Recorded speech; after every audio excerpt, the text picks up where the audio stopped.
Okay, so by this point, you should be pretty comfortable with the basic query editing tools, your date tools, your text tools, your number tools. And for the most part, they've all been pretty straightforward, pretty intuitive to use. But there are some pretty interesting, maybe not so intuitive tools available in the query editor as well. And one thing that I want to cover now is the idea of pivoting and unpivoting a table.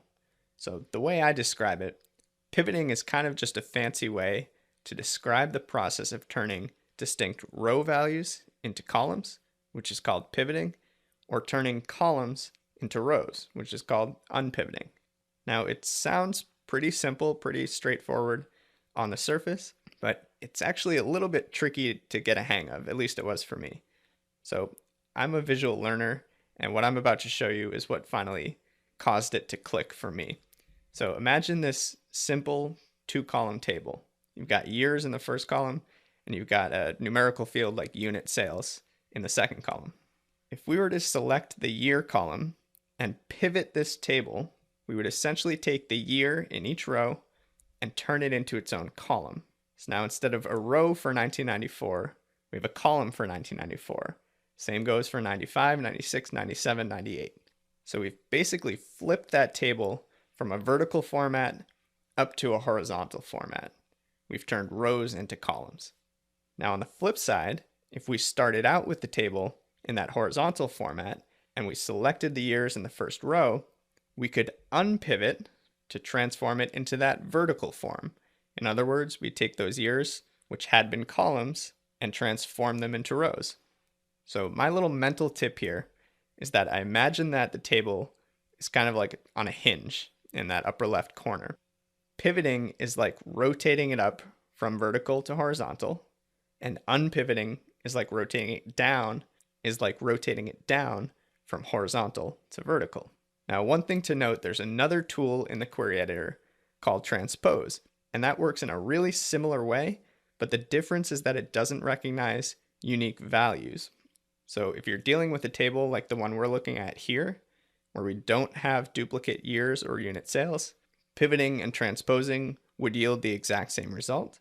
But if instead we had two rows of 1994, for instance, pivoting would collapse both of those rows into a single 1994 column, while transposing would preserve both versions and keep two separate columns, each with a 1994 header. So one way to think about it is that transpose is kind of clunkier, it's kind of brute force. It just takes the entire table and it just flips it on its side. So I actually have a little demo file that I'm going to show you because you do have to really see this happening in real time to understand what's going on. So let me show you what that looks like. All right, so this file isn't available as part of the course resources, so just sit back and follow along for this one.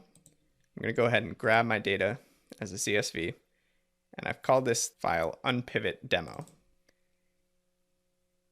And I'm going to go ahead and open this up right here in the query editor. And right off the bat, you can tell this table is a little funky. There's some things wrong with this table. Number one, I don't have column headers, which is not that surprising. The column headers here are actually years. So when Power BI took a look at the sample of this table, it said, okay, you've got numerical values in each column. I have no way of knowing if that's a year or if it's a similar value to the one in row 2 or 3. It's an easy fix. You can just go ahead and click Use First Row as Headers. And there you go. Now our years have been promoted to headers. So we've made one improvement, but this table is still far from ideal. And what we have here is information about unit sales and revenue. We've got two different metrics broken down by year, 94, 95, each as columns. And as an analyst, as someone who needs to take this data and interpret it and analyze it and explore it, this type of table format can create a lot of headaches. Really what we're looking for here is a rectangular table with each dimension or metric as a column and each observation as a row. So ideally, what I want to transform this table into is a format that has 3 columns: year, sales, and revenue. That would give me a format that I could take and plug into my model and analyze in any way that I choose. So let's see if we can do that with our pivoting and unpivoting tools. Now, first things first, I don't like the fact that I have years in columns, so I want to turn these columns into rows. And to do that, I'm rotating down from horizontal to vertical, or unpivoting. So what I can do is go ahead and select all of my year columns, go into transform, and then press this unpivot columns button. And there you go, it's transformed my year columns into year rows. It's labeled that column attribute, which is okay, we'll fix that later. And that hasn't totally solved my problem. I still have unit sales and total revenue as my rows instead of columns, but it's gotten me one step closer. And one thing to note before I move to the next step is that there's another way I could have done that. And let me just remove that step. And instead of selecting all 5 of these year columns, I could have selected this first column and chosen the unpivot other columns option. So you arrive at the exact same place, just another way to get there. So I've gotten a little bit closer. I've got values here, I've got years in a column. The only adjustment I need to make now is turn these unit sales and total revenue labels from rows into columns. So I need to do the reverse of what I just did and take this vertical orientation and pivot it up into a horizontal. So you guessed it, I'm going to select that first column, pivot the column, and this says, okay, where do your values live? Do they live in the attribute column or the value column? In this case, the value column. Press OK, and there you have it. So now we've got first column, which is attribute for year.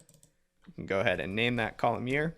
We've got a unit sales column and a total revenue column. And this is a table format that I can work with as an analyst. So that was a great demo of how both pivot and unpivot can be used to kind of wrestle a messy table format into something more workable. Now, last quick demo here.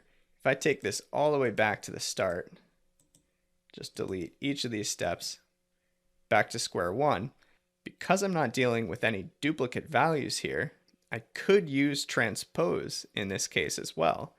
And in fact, that's actually a more efficient way to do this.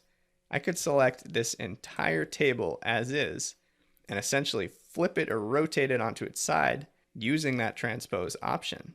So in the transform menu, I can just press transpose here, and that pretty much did the trick. It put years on a column, it put unit sales on a column, and it put revenue on the third column.